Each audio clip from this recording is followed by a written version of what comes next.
seem crazy what I'm about to say. Sunshine, she's here, you can take a break. I'm a hot air balloon that could go to space. With the air, like I don't care, baby, by the way.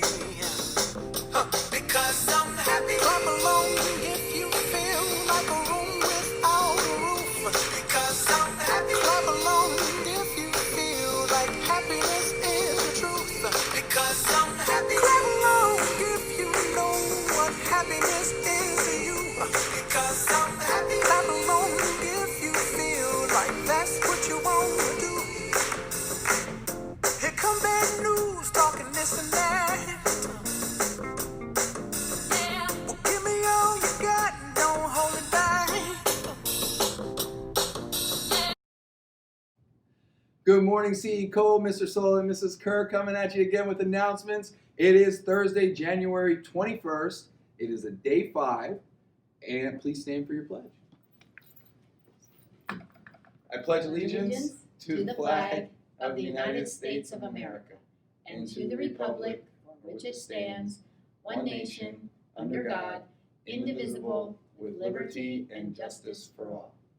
And now we'll send it over to Mr. Payne for our weather report. Take it away, Mr. Payne.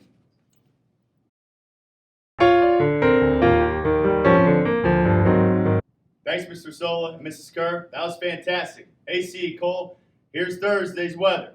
You're waking up the temperatures in the low 30s, and it's going to warm up a little bit today. High is going to get around 45 degrees, and it won't be as windy as it was yesterday. You're still going to be feeling a nice cool breeze, and the sun will be out throughout the day. Now, temperatures are going to go down to 31 degrees tonight, and it'll be very cloudy. Our question of the day comes from Mrs. Painter's class.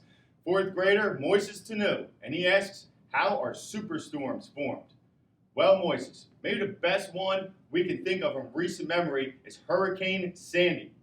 Now, this particular superstorm formed over the Atlantic Ocean, where air masses collided, a cool air mass and a warm air mass, and it formed an updraft, just like in hail.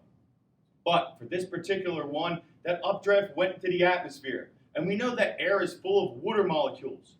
So once it got up there, those water molecules began to cool very quickly, and it formed huge clouds. Cumulonimbus clouds is what they're called. It's a big scary name for a big scary storm.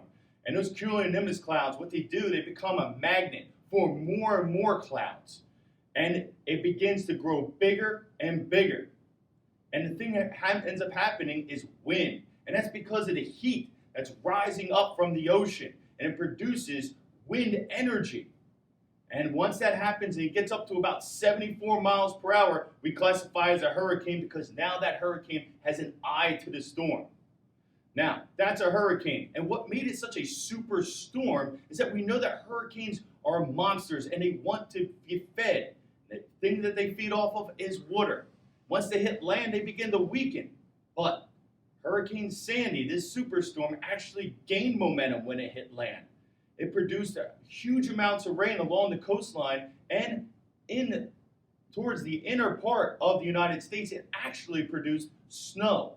2 feet of snow in the Appalachian Mountains, which is just an amazing type of storm that caused a lot of destruction. All right, I hope you guys got a little bit of insight on how superstorms are formed. Back to you, Mrs. Kerr and Mr. Sola. CE Cole, have a great day. Thank you, Mr. Payne, for that great report. Hello, everyone. Last time I was here, I talked about getting your ducks in a row for the end of the quarter, and we are even closer to the end of the quarter. We only have one more day tomorrow to finish the second quarter. So I want to talk some more about idioms that will help you finish your semester or your quarter strongly. We want you to pass your quarter with flying colors. So that doesn't mean crayons are taking off. It means you're going to be successful in a great way. In order to do that, you might have to hit the books. That means not hit it with a hammer, but it means study and finish your work. And then once you do that, you'll start to feel better inside, and you can take your heart out of your mouth. That means you'll stop feeling anxious about all the work you need to do. And so when you're all done doing all your work for a successful second quarter, you can call it a day. And that means you're just gonna stop working and you're quitting that task of finishing the quarter strongly. So boys and girls, get your ducks in a row and make sure that you pass with flying colors. You hit the books and you get that heart out of your mouth and then call it a day. That's how you'll end the quarter. I love call it a day. That's a great one. And like Mrs. Kerr said, we need to get these ducks in a row because we only have 2 days left. And the end of the second quarter, 2 quarters, is equivalent to 1/2. It's halfway done with the school year. So 90 days marks the halfway point of 180 days. We're almost there, boys and girls. Make sure you finish up this quarter strong and start the third quarter strong.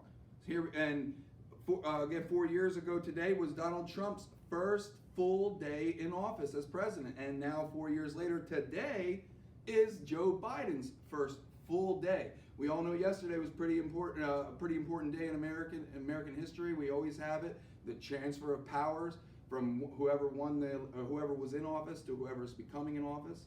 And today is Joe Biden's first full day as president. On this day in history, we have a couple birthdays too. We have Stonewall Jackson, the famous American general. He'd be 197 years old today. He was born in 1884, or 1824, sorry. And we have Jack Nicklaus is 81 today. And Hakeem Olajuwon, some of you might not know who he is. He was a famous NBA basketball player, Nigerian-born basketball player that played for the Houston Rockets most of his career, if not all of his career. He's 58 today. And something neat that's pretty cool about the numbers of the date. So if you look at the date from yesterday, today, and the next 8 days, they start with 1 for January, and all the numbers are, yesterday was the 20th, today's the 21st, all the days will be in the 20th, 22nd, 23rd, all the way to the 29th, and they'll all end with 21. Now if you flip all these numbers around, they are the same forward and backward, meaning they are palindromes. So yesterday, today, and the next 8 days, the date forward and backwards are going to be the same. Pretty neat little thing to see. So check out those dates. Maybe if your birthday is on one of these days, your birthday's on a palindrome, pretty neat. If anything else important is going on these days for you, pretty neat little way to keep that in a little memory in your head. So awesome job, guys. Have a great day today. Please finish up the semester strong. And remember, attitude is everything. All right. Have a good one. Have a great day.